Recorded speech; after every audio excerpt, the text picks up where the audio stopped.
Bon, bonjour à tous, je suis Peter Davis de l'Ifremer à Brest, je suis chairman de cette session. Si vous êtes si nombreux à 7 heures du matin, c'est que le sujet doit être passionnant, et en effet. Donc, je vais présenter Rémi Valls, qui est responsable de R&D chez GC Design, mais qui est surtout, depuis 12 ans maintenant, associé à HDS, GC Design, sur la conception des bateaux. Donc il avait fait ses études à Centrale, à Lyon, à Nantes.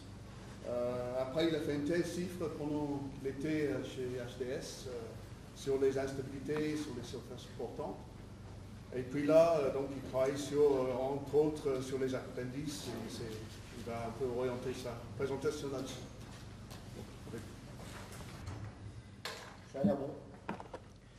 Bien, bonjour à tous. Merci d'être venus nombreux à cette heure du matin après la soirée de gala d'hier soir. Merci Peter de ta présentation. Donc effectivement, je suis responsable de la R&D chez GC Design, après avoir travaillé chez HDS avec Hervé Dehaut avant qu'il parte en retraite. Donc je vais commencer quand même par parler de lui parce qu'au départ, il est effectivement co-auteur de cette présentation. Hervé a eu des soucis de santé récemment qui ont fait qu'il n'a pas pu participer à cette conférence et que je le remplace. Mais il est de tout cœur avec moi, il aurait bien aimé, il aurait préféré être parmi nous que d'être là où il est aujourd'hui. Voilà. Donc cette présentation est orientée sur la conception et le dimensionnement des voiliers de compétition. Dans le cadre du CFM à Brest, c'était dommage de ne pas avoir un sujet qui concerne les voiliers de compétition. Donc quand Sylvain est venu me voir il y a 6 mois pour contacter Hervé de façon à ce qu'on fasse une présentation là-dessus, on a tout de suite dit oui, évidemment. Donc ma présentation, je vais l'orienter sur la conception en général et ensuite effectivement je vais l'orienter plus vers la conception et le dimensionnement d'une pièce en particulier, qui sont les foils. Alors d'abord une petite page d'histoire. Donc HGS est né en 93 à Brest et depuis donc plus de 20 ans maintenant, donc on participe au dimensionnement et à la conception des plus grands multicoques de course. Donc on est un bureau d'études en calcul de structure composite, mais effectivement 80%, 90% de l'activité c'est le nautisme de compétition. Donc vous voyez ici des grands noms de multicoques comme Groupama 3, Groupama 4, Banque Populaire, associés à des navigateurs comme Loïc Perron, Francis Joyon, Thomas Cohy, etc. Une phrase qui a été toujours notre credo, alors c'est à double tranchant cette phrase, hein. C'est une citation d'Elon Musk qui est dans le bas de la slide.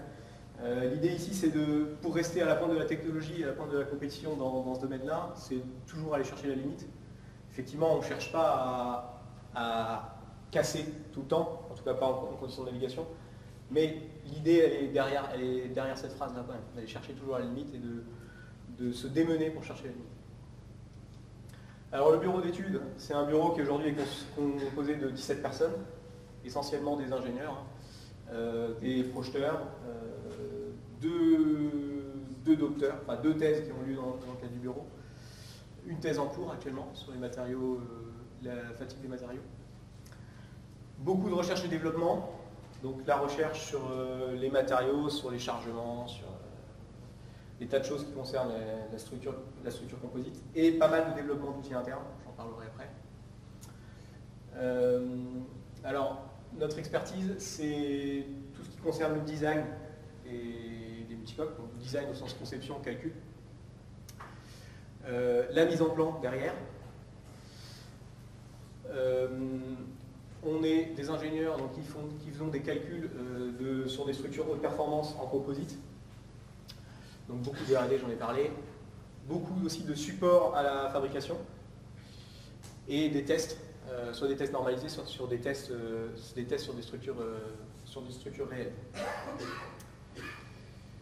Pour quelques images qui représentent un panel de notre activité. Donc à gauche, effectivement, le nautisme de compétition, avec, alors, je ne vois pas bien ici, peut-être qu'il faudrait le mettre là. des multicoques de course, banque populaire, massif, etc. Des IMOCA à gauche. Ensuite, la croisière et l'industrie sur la droite. Donc voilà, alors, on a par exemple dans l'industrie un exosquelette là, qui est une structure un peu particulière sur laquelle on a participé l'année dernière. Alors on va rentrer dans le vif du sujet. Donc calcul et dimensionnement des voiliers de course. Donc première question, comment est-ce qu'on calcule un voilier? Alors au départ un voilier c'est un système qui est en équilibre statique permanent. Donc à partir de certains paramètres du bateau, on est capable de calculer un certain nombre d'efforts. Donc l'équilibre, alors les équations d'équilibre, c'est des équations d'équilibre classiques, hein. Les 6 équations d'équilibre qui vont nous permettre de connaître les 3 équations de force et les 3 équations de moment, de façon à connaître les chargements. Mais il y a un petit problème, c'est quand même que le voilier, même s'il est en équilibre statique permanent, cet équilibre est très instable, très précaire, il est stable, mais très précaire. Parce que le voilier est un système qui est en mouvement, donc il y a des effets dynamiques. Alors traditionnellement, ces effets dynamiques sont introduits ou sont considérés dans un coefficient qu'on appelle le coefficient dynamique, qui est grosso modo un coefficient d'incertitude du chargement sur le voilier. Alors il varie en fonction du type de voilier qu'on étudie, il varie aussi en fonction du type de pièce qu'on étudie, du positionnement de cette pièce sur le bateau. Mais en gros, voilà la méthode qui est appliquée traditionnellement. Et derrière, le voilier, c'est un système mécanique en mouvement composé de matériaux. Ces matériaux sont des matériaux composites la plupart du temps, et donc on a également une incertitude sur le matériau. Une incertitude à la fois sur la mise en œuvre et une incertitude sur l'utilisation. Ce qui fait que le dimensionnement d'un voilier, ça se passe par l'estimation des forces statiques, de l'équilibre en navigation du bateau, sur des cas qui vont être considérés comme dimensionnants. L'estimation d'un coefficient dynamique de la pièce qu'on étudie, soit c'est la coque, soit c'est le foil, soit c'est le mât, etc. Et l'estimation d'un coefficient de méconnaissance du matériau, qui va être lié à sa fabrication, à la présence de défauts ou non, la connaissance plus ou moins, on va dire plutôt les propriétés mécaniques plus ou moins connues de l'empilement composite qu'on étudie, etc., etc., etc. Alors le problème là-dedans, c'est qu'on parle de voilier de compétition. Donc, le but, pour qu'on fasse des choses les plus performantes possibles, ça va être d'estimer au mieux ces chargements-là, d'estimer au mieux ou de diminuer le plus possible ce coefficient dynamique-là, et de diminuer le plus possible ce coefficient matériau-là. Donc c'est ce que je mets ici, améliorer les performances, c'est jouer sur les chargements et sur les coefficients. Alors jouer de façon intelligente, évidemment. Alors les chargements, bon, 3 petites images à gauche là, vous donnent une idée des chargements en navigation. Alors celui-ci c'est, j'ai envie de dire, peut-être le plus stable, et dans l'absolu, celui qui va nous permettre de choisir un coefficient dynamique le plus faible possible. Par contre, on voit bien que celui-ci, effectivement, c'est un chargement qui est... Le bateau est en équilibre, hein, à l'instant T, il est en équilibre, mais il est en équilibre très précaire. Et surtout, il y a des effets dynamiques qui sont difficiles à quantifier. Donc, nécessité de bien connaître les chargements. Nécessité aussi de bien modéliser les chargements, le comportement en navigation. Donc, ce sont les 2 images en bas, là. Alors, qui dit modélisation de chargement, dit développement d'outils qui sont adaptés à la modélisation de ces chargements. Typiquement, un outil de mât qui ne prendrait pas en compte les prétentions dans les câbles, c'est pas un bon outil. Voilà. Alors, au passage, une petite aparté sur ce multicoque là. Alors, c'est un modèle ça va être le modèle de Banque Populaire, ça, qui est modélisé sous un cas de chargement qui correspond à cet enfournement-là, et en statique, ici, on a une déformée de la relative entre l'étrave du flotteur au vent par rapport à l'étrave du flotteur sous le vent par rapport à l'étrave du flotteur au vent ici, de l'ordre de 3 mètres, 3 mètres 50 pour un voilier qui fait 30 mètres de longueur. Et un dernier point, nécessité de maîtriser au mieux les propriétés mécaniques des matériaux. Alors ça se fait par des essais sur soit des essais normalisés sur des éprouvettes classiques, soit des essais spécifiques pour des pièces étudiées. Ici, ça doit être un essai de flamme, que je présente. Alors, tout ça, effectivement, ça nécessite beaucoup de recherche et développement. Alors, une petite présentation très rapide là, des outils qu'on développe, des travaux qu'on fait en R&D. En haut à gauche, là, l'outil SOFIA, c'est un outil de calcul d'appendice en interaction avec une structure. Donc je vais m'attarder un peu plus sur cet outil-là et sur les foils justement derrière les appendices. Donc je vais passer assez vite maintenant sur cet outil. C'est un outil qui, à partir de méthodes assez simples pour un modèle structure et une méthode assez simple pour un modèle fluide, nous permet d'obtenir une réponse structurelle à un chargement de navigation sur un appendice. La réponse structurelle correspondant à la position d'équilibre de l'utilisation du foil en navigation et nous permettant d'avoir à la fois le chargement final sur l'appendice et les contraintes, de façon à dimensionner. En bas, Ophelia, alors c'est un outil de conception et d'optimisation dédié éléments finis, poutre, qui est au départ fait pour le dimensionnement des ensembles magréments, mais qui est également utilisé pour les prédimensionnements, les préétudes de structures élancées comme les multicoques qu'on a vu juste avant. Alors il possède un noyau statique linéaire classique et également des noyaux statiques non linéaires de flambement et dynamique. En haut à droite, ici, vous avez Alamo qui est notre calculatrice composite. C'est un outil qui va permettre de prédire les propriétés mécaniques d'un empilement à partir des propriétés mécaniques des constituants. Donc, constituants au niveau micro, fibre résine, ou constituants à l'échelle du pli. Cet outil, il va nous donner les propriétés mécaniques en raideur. Vous me direz, ça c'est relativement simple. Quoique, certaines raideurs, c'est assez compliqué. Adrien, mais également en résistance et surtout, depuis peu, en durabilité.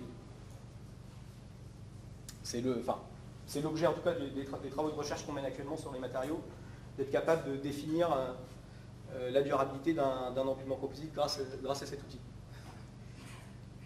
Et en bas à droite, j'ai mis un certain nombre de logos pour montrer qu'on travaille beaucoup en collaboration avec de nombreux laboratoires. Par exemple, avec Peter, on a beaucoup travaillé ensemble sur des essais et sur les matériaux composites. On travaille avec l'ENSTA Bretagne sur la modélisation par exemple, le développement de SOFIA a été fait en partie en collaboration avec l'ENSTA Bretagne. Enfin bref, voilà. Alors je ne les ai peut-être pas tous mis, parce que j'ai fait ma thèse au laboratoire de tribologie et dynamique des systèmes de l'école de Lyon, j'aurais dû le mettre. Bref. Donc là j'avais parlé des outils, mais également des travaux de R&D sur les matériaux. Donc des essais sur des éprouvettes normées, et également sur des structures réelles, ce dont j'ai déjà parlé.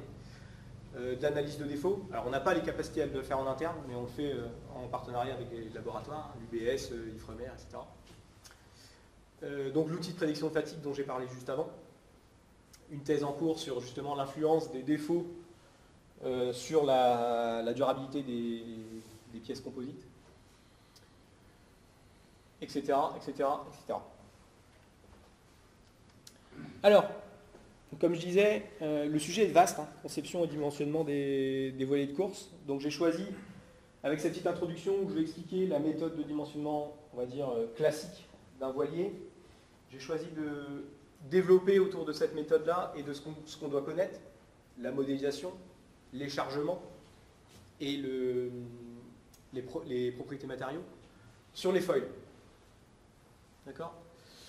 Alors cette petite slide, c'est à nouveau une illustration du fonctionnement d'un bateau en navigation qui nous permet de comprendre le fonctionnement statique d'un bateau en navigation.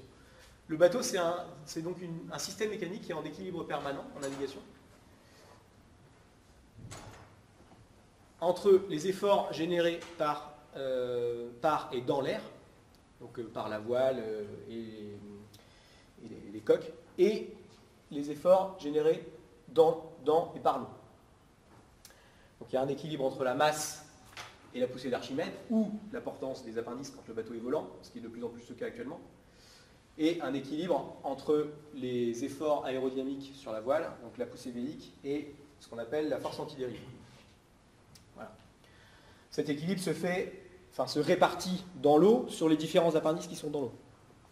Donc ça veut dire qu'on ne connaît pas forcément, même si on est capable de résoudre, on va dire statiquement sur une structure non déformable, les 6 équations d'équilibre, on ne connaît pas forcément la répartition sur une structure déformée des efforts qui se répartissent sur chacun des appendices. Donc il va falloir faire des hypothèses. Et donc ça veut dire qu'on ne connaît pas forcément bien ce chargement.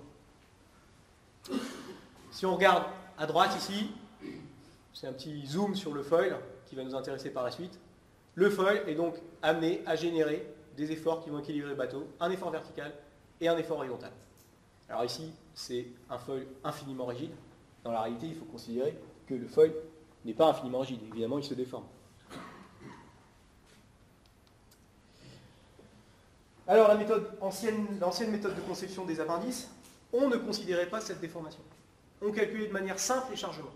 Et surtout, notre but, c'était de faire une pièce qui tenait dans toutes les conditions. Donc, le calcul du chargement se faisait de manière analytique, simple, et on considérait le cas le pire. Grosso modo, la cavitation. La cavitation, c'est quoi? C'est, à partir d'une certaine vitesse, une structure portante dans l'eau, il y a une apparition il y a une dépression qui se met en place, et la dépression génère des bulles d'air le long de l'appendice. Ce qui fait que l'effort ne peut plus augmenter.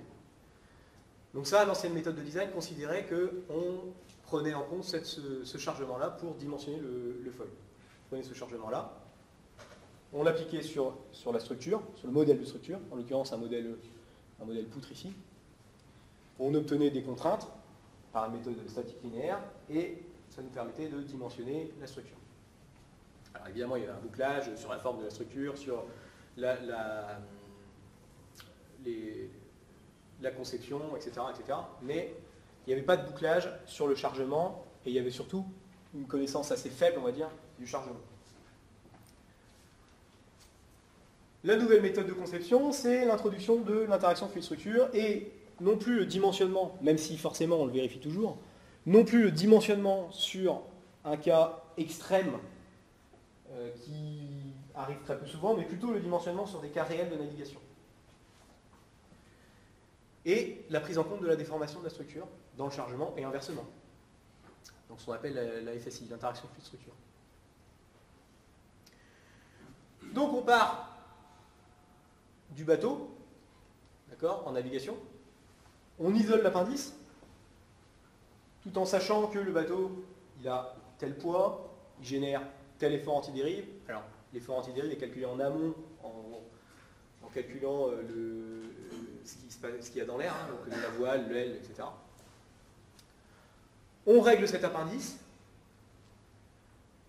donc on lui donne des réglages, donc un angle de dérive, un angle de rake, etc., un angle de gîte, de cante.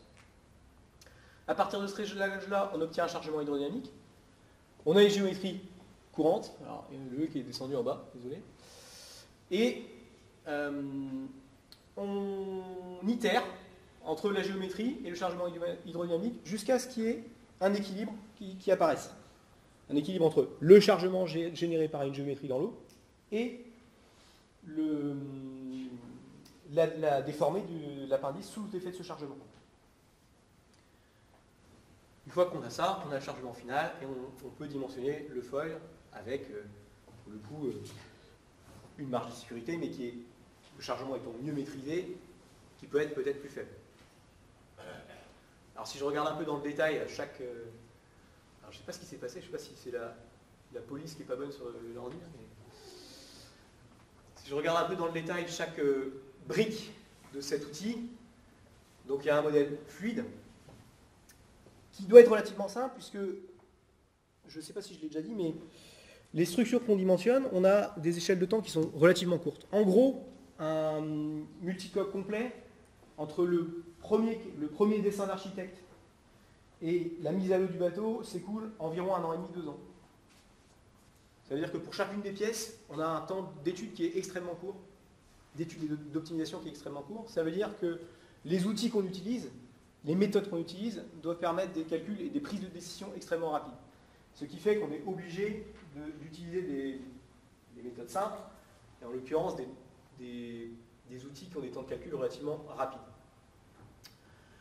Donc ici, le modèle fluide, ce qui a été choisi de façon à ce qu'on ait des réponses rapides, c'est d'utiliser les coefficients hydrodynamiques, donc courbe de portance, de traînée et de moment sur chacune des sections, associés à un modèle 3D numérique.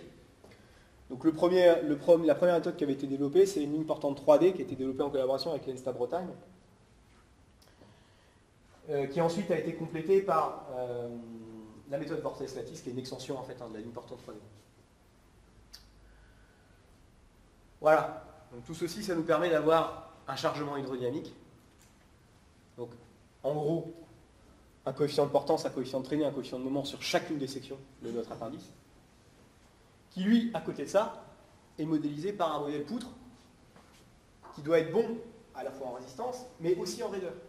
Forcément, puisque si la déformée de l'appendice génère le chargement, il faut que cette déformée de l'appendice soit cohérente. Et la grosse difficulté qu'on a là, c'est justement de bien définir cette raideur.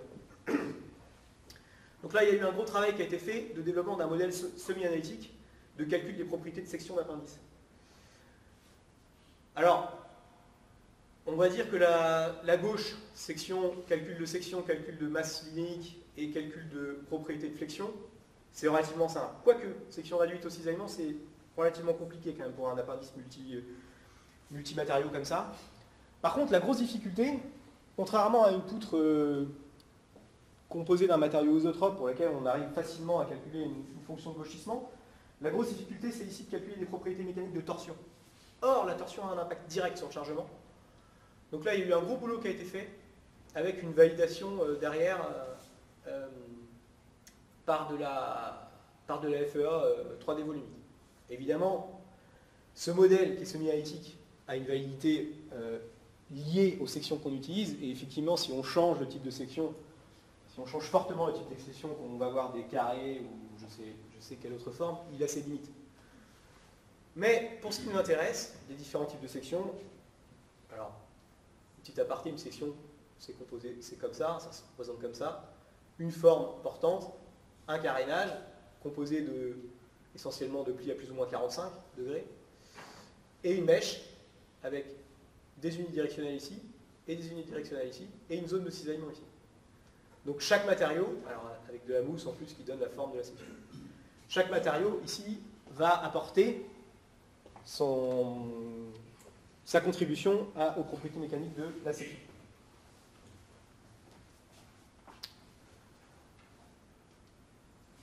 Alors ça nous donne quoi ça? Ça nous donne un certain nombre de possibilités qui vont être d'optimiser la structure des appendices, forcément.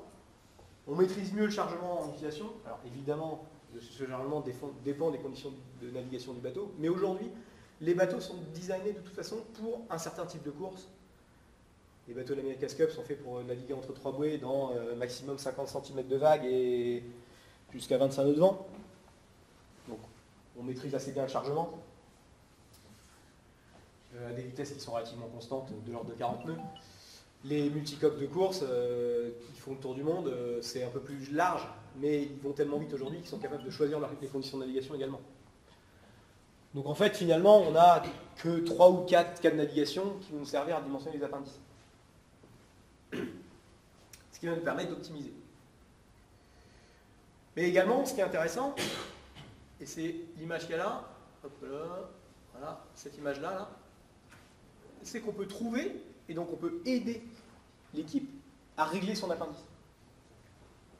La prise en compte de l'interaction fil-structure fait qu'on est capable de trouver le réglage de l'appendice qui va permettre de générer les efforts nécessaires à l'équipe de vol sur la déformée, sur la forme déformée. Donc ça, c'est hyper intéressant, parce que ça permet d'avoir une idée.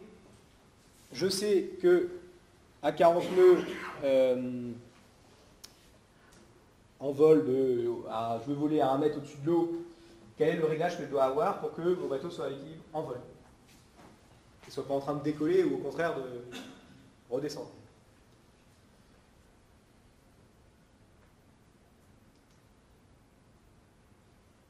Non, ça ne veut plus. Alors, un exemple d'optimisation qui est lié au choix aussi qui a été fait des modèles. En gros, une boucle de calcul. Une boucle de calcul en interaction fil-structure, en target load, c'est-à-dire en chargement cible sur une géométrie déformée. Avec les modèles qu'on a utilisés, ça prend moins de 30 secondes. Ici, sur ce cas-là, c'était 7,5 secondes. Donc, une fois que le modèle est réalisé, qu'un modèle de départ est réalisé, qu'il n'est pas loin de ce qu'on souhaite avoir, on va pouvoir se permettre, en utilisant des méthodes d'optimisation assez simples, d'optimiser l'appendice à la performance du bateau. C'est ce qui est présenté ici. Ici, on a utilisé un algorithme génétique de façon à optimiser en masse forcément la performance. C'est toujours un plaisir de pouvoir vous aider. Excusez-moi. Ça c'est Google. En masse et en raideur, l'appendice de façon à ce que le bateau soit le plus performant possible. En fait, l'idée, ça a été d'utiliser un algorithme génétique de façon à faire varier un certain nombre de variables, en l'occurrence ici les largeurs de la mèche ici de l'appendice et les épaisseurs de la zone de cisaillement, la hauteur de la zone de cisaillement, sur toutes les sections de référence de génération d'appendice, en l'occurrence 42 variables. Le but étant de minimiser la masse et de minimiser la déformée. Avec des contraintes qui sont liées à la résistance structurelle de l'appendice. D'accord ? Donc, avec la rapidité du calcul par loop, si on fait un calcul sur 12 heures, on arrive à faire 7500 modèles, 7500 points, sur 27 générations. Et on arrive à obtenir ce qu'on appelle le front de Pareto. Pas bon au pointeur. D'accord ? En gros, ici, on a tous les appendices qui ont été calculés. La courbe rouge, c'est les optimum mass trader. Le but, ça va être de trouver sur cette courbe rouge lequel est le plus performant pour le bateau. Et bien, on va relier ça à un outil qui est l'outil de prédiction de performance du bateau, qui est un outil d'architecte qui justement calcule les équations d'équilibre, et qui, lui, s'il est bien réalisé, s'il peut prendre en compte des formes différentes d'appendices, va nous permettre de sortir un gradient de vitesse, ou un gradient de vitesse en fonction de, par exemple, la masse de l'appendice ou de sa déformée. Ce gradient-là va nous donner cette droite-là. En gros, il y a une relation entre la masse et la déformée de l'appendice linéaire. Et en montant petit à petit la courbe ici, on tombe sur un point d'intersection ici qui est la solution optimale. C'est-à-dire, c'est l'appendice optimisé en termes de structure qui génère la meilleure performance du bateau. Alors, c'est une des possibilités d'optimisation qui est offerte par cette méthode-là, mais on pourrait faire autre chose. On pourrait optimiser la stabilité, optimiser la géométrie, etc., etc. Alors, j'ai parlé de l'amélioration de la modélisation des chargements. Maintenant, un petit point sur l'amélioration de la connaissance des matériaux. Historiquement, on part, en tout cas initialement dans tout projet, on part sur des propriétés qui sont fournies par les fabricants de matières. D'accord ? De plus en plus, on va intervenir sur les choix de process et sur les choix de matériaux de façon à mieux maîtriser on va dire, l'incertitude matériaux, c'est-à-dire les coefficients matériaux dont j'ai parlé tout à l'heure. D'accord? Alors, il y a différents process qui existent aujourd'hui. J'ai un collègue, Adrien Marchandise, là, qui a parlé hier de... Pardon, il est où mon pointeur encore? Du placement de fibres automatisées, qui est de plus en plus utilisé et qui va être de plus en plus utilisé pour des pièces de série. Bref, tout ça pour dire que notre intervention dans le choix des process de matériaux va nous permettre de mieux connaître ces matériaux et de faire un lien plus proche avec la physique et de mieux connaître les coefficients de matériaux qu'on va utiliser. L'utilisation ou la réalisation d'essais, alors soit des essais normalisés, soit des essais spécifiques sur différentes pièces. Alors, ce qu'on voit ici, c'est un essai qui a été développé justement par Adrien et dans le cadre d'une collaboration avec l'UBS, qui va nous permettre sur les foils de nous intéresser à ce qui se passe dans le coude ici. Parce qu'en navigation classique, un foil, il est en fermeture, que son coude se referme, ce qui fait que dans le coude, en hors-plan, on a de la compression, cette direction-là, ce qui n'est pas problématique. Par contre, inversement, s'il y a un problème d'une mauvaise manœuvre qui est réalisée, ou si le bateau plante ou quoi que ce soit, le foil, à un moment donné, à un instant T, il peut se retrouver en ouverture. Et là, on a un petit souci. Parce que du coup, ici, on se retrouve avec une traction transverse qui peut poser problème. D'où la nécessité de bien maîtriser cette traction transverse. Alors, des contrôles également. Réalisation de contrôle sur des pièces terminées, donc de l'ultrason, de la tomographie. Des essais statiques. Donc là, sur des foils en flexion, de façon à vérifier que ça coïncide bien avec la réalisation du foil, coïncide bien avec le modèle. Tout ça pour nous donner confiance dans les choix de coefficients qu'on a choisis. Et des essais destructifs. Savoir jusqu'à où on résiste.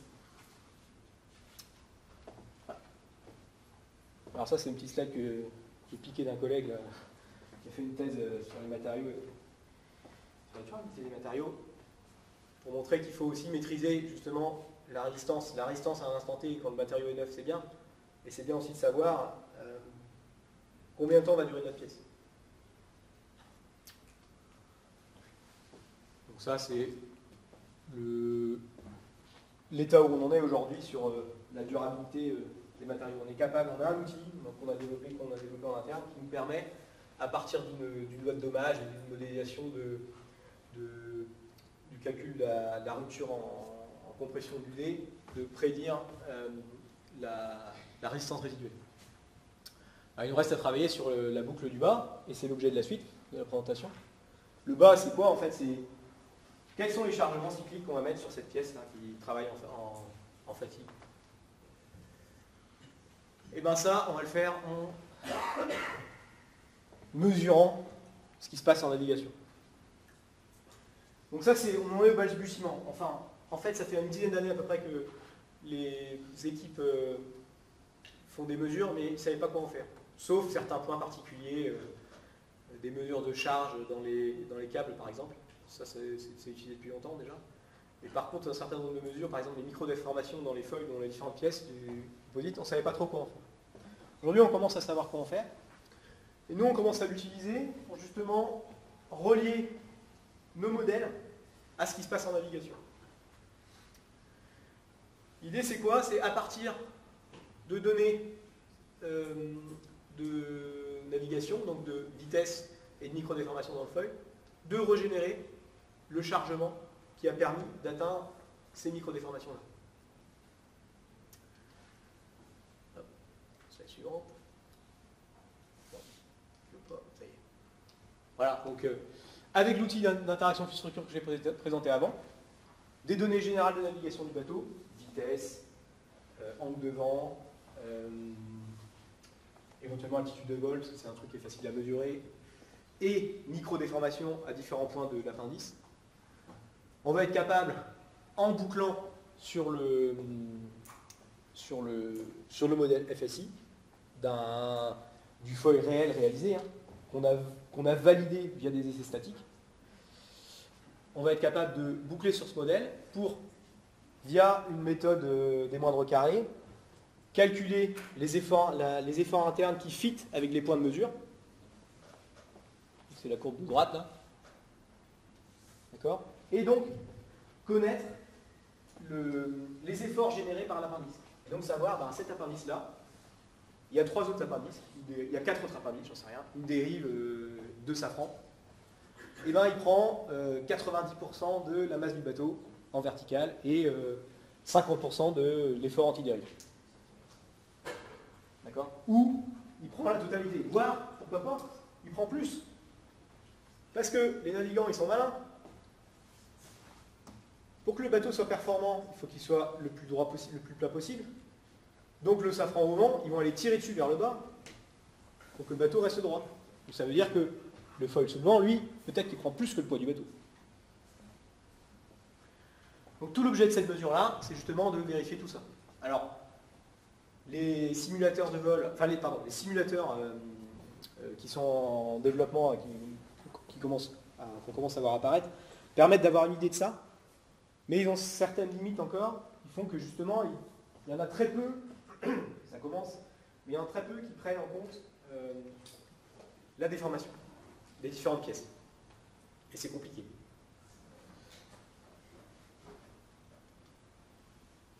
Alors, le petit souci de ça, c'est que ça, j'ai mis ici, à chaque pas de temps. Là, on a des mesures de microdéformation sur une durée donnée, qui peut être de, je sais pas moi, une journée de navigation à 10 Hz, avec différentes phases de navigation. On est capable, pour un instant T, de reproduire ça. L'étape d'après, c'est de dire, il faudrait le faire en temps réel, ce truc-là. Il faudrait le faire pendant la navigation du bateau, savoir à combien on est de charge dans le foil. Le problème, c'est que, ce processus-là, aujourd'hui, sur un ordinateur standard, là on ne parle pas d'un cluster, ça prend quand même un certain temps parce qu'il faut boucler en FSI, boucler en effort cible, j'ai parlé tout à l'heure, et fitter une courbe de mouvement fléchissant. D'accord? C'est-à-dire qu'on a 3 processus bouclés, encerclés l'un dans l'autre. Donc ça prend un certain temps, pour chaque pas de temps. Donc si on a une dizaine de minutes par pas de temps sur un ordinateur standard, 1 heure de navigation avec des enregistrements à 10 Hz, ça fait 324 000 minutes de calcul. 225 jours. Bon. Donc c'est pas utilisable en temps réel, en tout cas tel quel, aujourd'hui, de cette façon-là. Par contre, on peut l'utiliser, c'est ce que j'ai dit tout à l'heure, pour mieux comprendre la physique du foil et post-processer les données de navigation. Les effets dynamiques, est-ce que le foil prend 100, 110, 120% du poids ou 80, 90, etc., etc., etc. Une autre piste qui est faisable, pour le faire en temps réel, cette histoire-là, c'est de construire une grande table qui contient l'ensemble des cas d'utilisation du foil en navigation et de définir un outil qui va aller piocher dans cette table et interpoler. Mais si on fait un petit calcul, c'est quand même assez gros parce que si on choisit une quarantaine d'angles de gîte Kant, 40 angles de dérive, 40 angles de rec, 10 hauteurs de vol et 100 vitesses, bon, c'est un exemple, hein. Ça va nous donner une matrice de 64 millions de modèles. Bon. Ça prend un peu de temps à mettre en place et ça fait une grosse matrice. Mais pourquoi pas? Et je crois que c'est tout. Allez, comment aller plus loin? Bon, alors, avec tout ce que j'ai présenté là, parce que je pense qu'il est temps un peu que je clôture. L'idée derrière, l'idée d'après, enfin une des idées d'après, il y en a plein, hein, mais une dont je voulais parler ici, c'est avec l'analyse des données embarquées, un peu de traitement de signal, parce qu'aujourd'hui on est capable de faire à chaque point, mais en fait on voudrait bien avoir une idée des spectres de chargement, de définir un spectre de chargement sur une pièce, en l'occurrence un appendice ou autre. Puis, combiné avec la caractérisation de la résistance résiduelle des matériaux, donc la durabilité des matériaux. Plutôt que d'utiliser la boucle de dimensionnement de départ dont j'ai parlé, on part d'un cas de chargement statique. On a un coefficient dynamique. On a donc un chargement dynamique. Et on a un coefficient de méconnaissance matériaux. Et on a la rupture. Pourquoi est-ce qu'on n'irait pas dimensionner en durée de vie? Un foil, c'est fait pour faire un tour du monde, 2 tours du monde, ça dépend des équipes évidemment. Certaines viennent de plus en plus nous voir, tiens, mon foil ou ma pièce, elle a tant de porosité, elle a fait 2 tours du monde, 3 tours du monde, est-ce que je peux en faire un autre, etc. etc. Donc avec tout ça, l'étape d'après c'est ça. Donc avec un boulot sur le traitement du final et encore du travail sur la durabilité. Merci.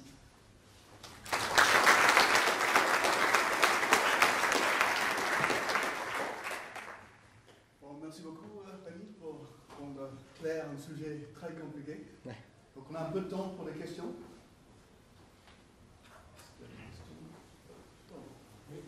Vous commencez donc à instrumenter les vrais foils et à prendre l'information historique de chargement.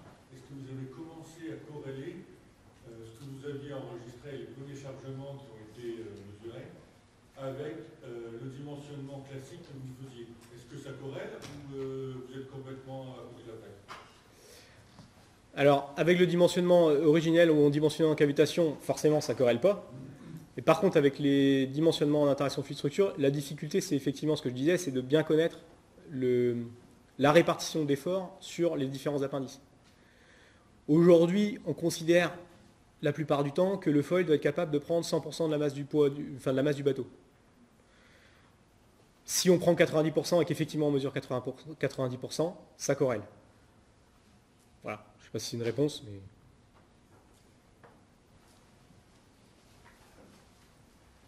Vous avez parlé de coefficient d'incertitude Oui.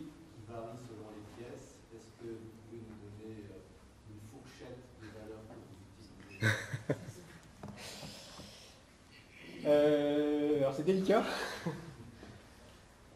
Grosso modo, sur un bateau de l'America's Cup qu'on maîtrise bien, qui va naviguer dans des conditions de mer qui sont relativement maîtrisées et pas trop d'effets dynamiques, on va avoir des coefficients dynamiques qui sont très faibles, de l'ordre de 1,2. Sur un bateau, sur des pièces de bateaux qui font le tour du monde dans des conditions plus extrêmes, on peut monter jusqu'à 2, 2,5. Voilà, c'est des ordres de grandeur. Et sur les matériaux, c'est pareil, ça dépend de notre maîtrise de la mise en œuvre. Ça dépend des essais qu'on a pu faire sur les pièces, sur des éprouvettes qui représentent l'empilement réel. Ça dépend des essais statiques qu'on aura fait a posteriori. Et c'est pareil, ça varie entre 1,5 et 2,5. Les ordres de grandeur. On n'est pas à 6 de coefficient de sécurité comme dans le levage, par exemple.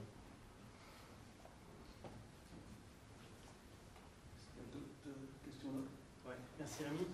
Dans les perspectives du travail ultérieur, là, pour l'instant, vous en êtes à donc, prendre en compte la déformation et dans l'optimisation, essayer de la minimiser. Pas forcément la minimiser, mais en tout cas, on regarde ces aspects-là pour certains bateaux. Ouais. Comme tu sais, en recherche, on essaye une étape un peu plus loin d'utiliser la déformation à bon escient. Donc, essayer de faire des structures auto-adaptatives. Est-ce que tu vois ça envisageable et si oui, dans un avenir, à quelle échéance? L'échéance, je n'en ai aucune idée. Je pense que c'est envisageable, oui, effectivement. C'est un truc qu'on a déjà commencé à regarder dans le cadre de l'America's Cup. Mais on était limité. Il y a Mathieu, j'ai vu Mathieu, qui avait regardé ces phénomènes-là sur le trailing edge flexible. Après, la limitation, c'est souvent la forme de la section est déjà très petite pour des questions de performance. Donc jusqu'où on peut aller pour aller mettre des structures flexibles dans une section qui est déjà très petite et qui a déjà du mal à tenir à des efforts très élevés. Donc ça, je n'ai pas la réponse aujourd'hui. Mais je pense que effectivement, ça vaudrait le coup d'aller voir des structures qui soient auto-adaptatives de ce type. Et sur des structures peut-être un peu moins fortement contraintes, enfin sur les mâts par exemple, Ouais. vous n'allez pas un petit peu dans ce sens-là sur les mâts? Ça pourrait s'envisager. Je n'avais pas pensé à ça, mais Tuner les réponses dynamiques, ouais. des choses comme ça. Pourquoi pas. Une Il faut qu'on question. travaille ensemble. Il y a une question? Vous n'avez pas abordé la question du pilotage automatique du bateau, Ouais. qui est en forte interaction Ouais, avec la réponse dynamique. tout à fait. Vers où va la recherche dans cette direction? Alors, j'ai pas abordé ce sujet-là parce que c'est effectivement pas du tout mon domaine. Moi, je suis un structureux. Mais il y a des tas de développements, des tas de choses qui sont faites sur ce sujet-là depuis demi-douzaine d'années. Où justement, à partir des mesures dont j'ai parlé là, on est capable d'adapter le pilotage du bateau. Des sociétés comme Magintech, NKE, font ça. CIR.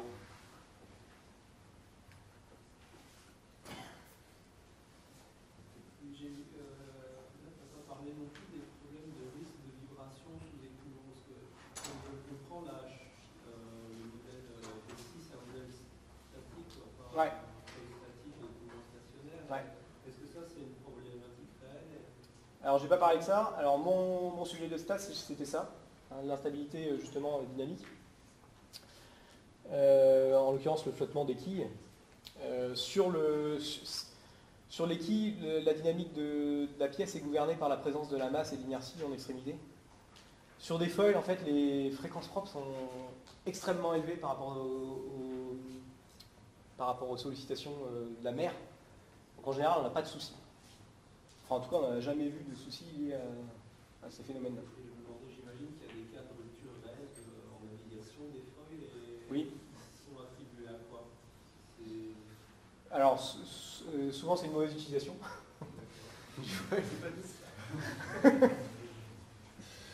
Les cas de reverse dont j'ai parlé tout à l'heure, typiquement la traction transverse dans le coude, là, dans un cas où le bateau plante. Il y a eu beaucoup de cas comme ça. Ou alors, ça peut être aussi des problématiques entre le calcul et la mise en œuvre. Donc, c'est une mauvaise prise en compte de la présence de défauts dans l'appendice. Voilà. Après, il y a d'autres, sur les foils en tout cas, il n'y a pas eu trop de soucis liés au calcul. Sur d'autres pièces, il y en a eu. Peut-être que Peter me posera la question là-dessus tout à l'heure, mais voilà.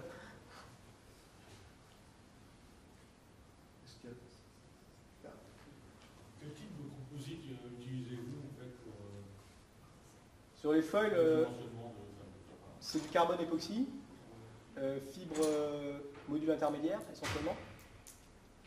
Et l'époxy a différents types de résines. On utilise beaucoup l'agurite SE84LB ou des résines structiles. Voilà.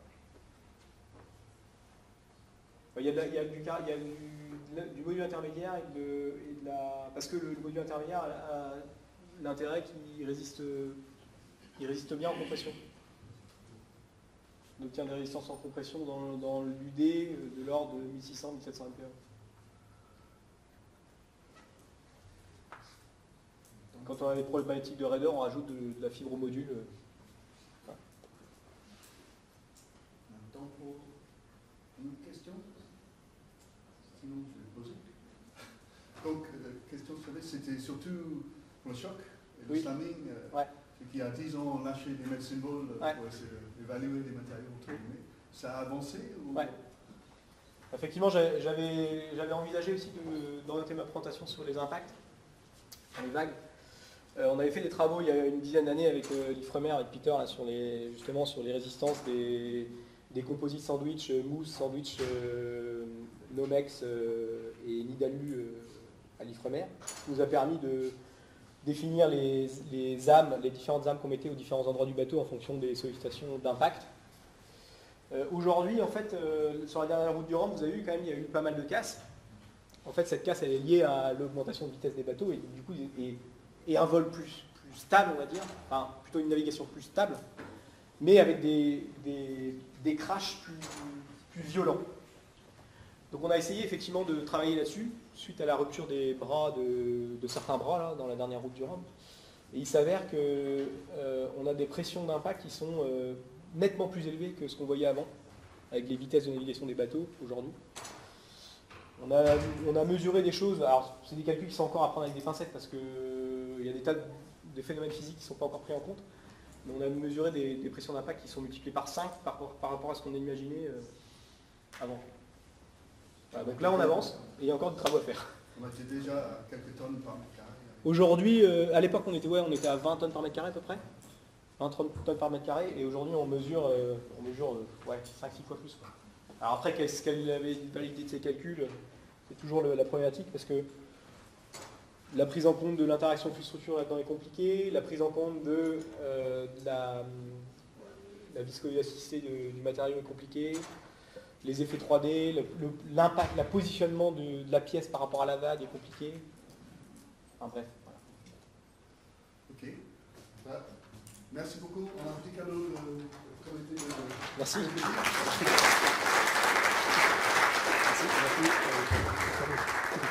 Merci.